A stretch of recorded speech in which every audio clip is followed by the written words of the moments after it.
Salut à toutes, salut à tous, c'est Stouff pour un nouveau tutoriel.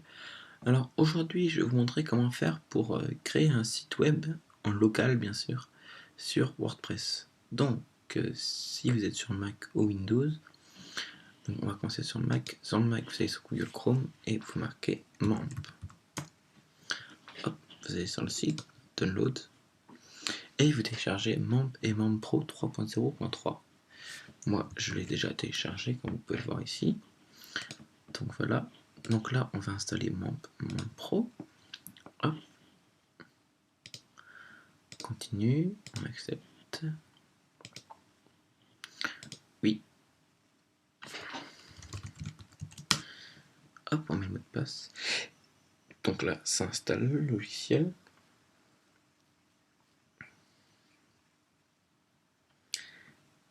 Et voilà, c'est bon, c'est installé. Donc maintenant, il nous faut WordPress. Donc on va prendre WordPress. On va sur le site de WordPress. Mince, c'est pas celui-là. WordPress, hop. Voilà, et on télécharge WordPress 3.8.1.zip. Hop, il est là.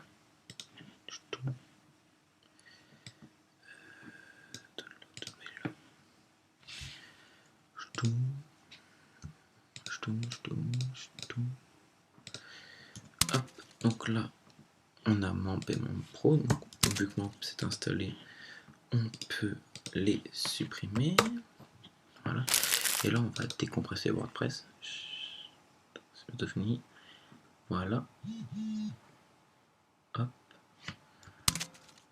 Donc on ouvre le dossier WordPress et on sélectionne tout et on copie. On va dans les applications, dans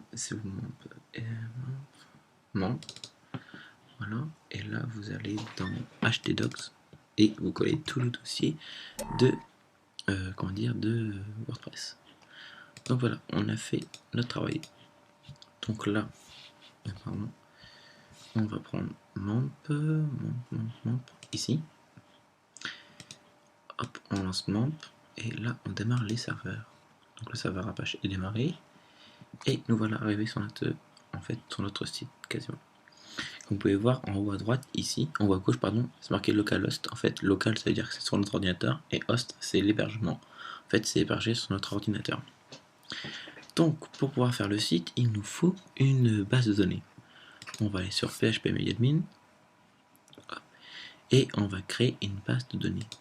Hop, créer une base de données et on va l'appeler site, tout simplement. Hop, on la crée, elle est là. Notre base de données, elle est là. Hop, on a toutes nos autres bases de données. Boum, boum, boum, boum. Hop, elles sont là. Donc voilà, on a notre base de données. Donc une fois qu'on a nos bases de données, hop, donc là on va aller sur le site. Donc on va faire localhost. Donc là on est arrivé sur le WordPress. Donc notre WordPress en fait il n'y a pas de fichier WP config. Donc en fait ce fichier là c'est ce fichier qui va nous permettre de mettre en relation le site avec le serveur sur lequel on est. Donc on va créer un fichier. Hop. Donc là comme ils nous disent, on voudra mettre la base de données, le nom d'utilisateur, le mot de passe et l'adresse de la base de données et préfixe de la table. Donc notre base de données, comme on l'avait dit ici, hop, on retourne dans PHP MediaAdmin, c'est site. Là, base de données, 2 petits points, c'est site. Donc là, hop, on marqué site. Notre identifiant, comme il a été marqué ici, c'est route. Donc on met route et là, route. L'adresse de la base de données, l'autre en fait c'est localhost. Et là, on voit localhost. Donc en fait, le préfixe de la table, c'est WP- ça va ressembler à ça en fait. Comme vous pouvez voir ici, le préfixe en fait là, pour celle-là, c'est events, E-V-E-N-T-S. Hop, pour celle-là, c'est le même préfixe. Donc si on prend MySQL, il n'y a pas de préfixe. Là, ici, et là, il y a time zone. Donc pour nous, ce sera WP, comme WordPress par exemple. Hop, ça on peut refermer, ça aussi. Donc là, on a notre table et en fait, elle est vide. Donc quand on va mettre envoyer, hop, là on a créé le fichier wp-config.php. On va regarder, pardon, download, non, application, mamp, htdocs. Et là, on va regarder wp-config, hop, il est là. On l'ouvre, et là en fait, regardez, vous allez voir, on a notre base de données qui s'appelle site, le nom d'utilisateur, le mot de passe, l'adresse. Là, c'est comment dire, le caractère de la table. Il y a plusieurs tables en fait. Voilà. Et après, là, c'est la langue. Donc en fait, WordPress nous a créé notre fichier. Donc là, on va lancer l'installation. Comme vous pouvez le voir ici, la table est encore vierge. Et là, hop, on va lancer l'installation. On va mettre un titre du site, on va mettre geek.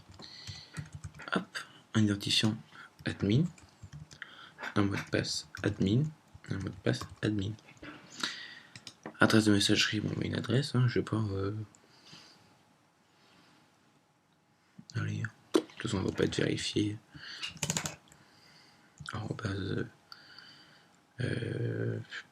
exchange.com par exemple. Et là, on peut demander au moteur de recherche d'indexer ou pas ce site. Si vous voulez que votre site soit référencé plus rapidement, vous pouvez mettre ça. Vous cliquez dessus. Donc moi, ça sert à rien tout de suite parce que je suis en local, donc il n'y aura que mon ordinateur qui pourra voir, que le site internet. Et là, on installe et vous allez voir, la base de données va être remplie. Regardez, WP. Ça commence toujours par WP. Les users, hop. Et là, on se connecte. Donc notre identifiant, c'est admin. On va passer admin. Et comme vous pouvez le voir, nous sommes sur notre site. On peut aller voir le site, il ressemble à ça. Donc voilà, maintenant vous savez comment faire un site internet sur WordPress en local. Je vais faire une vidéo bientôt pour vous faire un site internet, sur un site internet et non en local, avec un hébergeur bien sûr. Donc voilà, j'espère que ça vous a plu. C'était assez ludique, j'ai essayé de faire ça assez simplement. Vous pouvez vous abonner sur la page YouTube. Vous pouvez m'envoyer des petits messages, tout ce que vous voulez. Je vous répondrai dès que je pourrai. Donc voilà, je pense que c'est tout. Je tiens à vous remercier. Vous êtes de plus en plus nombreux comme abonnés. J'ai de plus en plus de nombre de vues. Je suis assez content.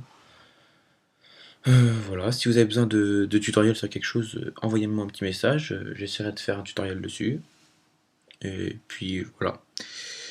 Allez, salut tout le monde.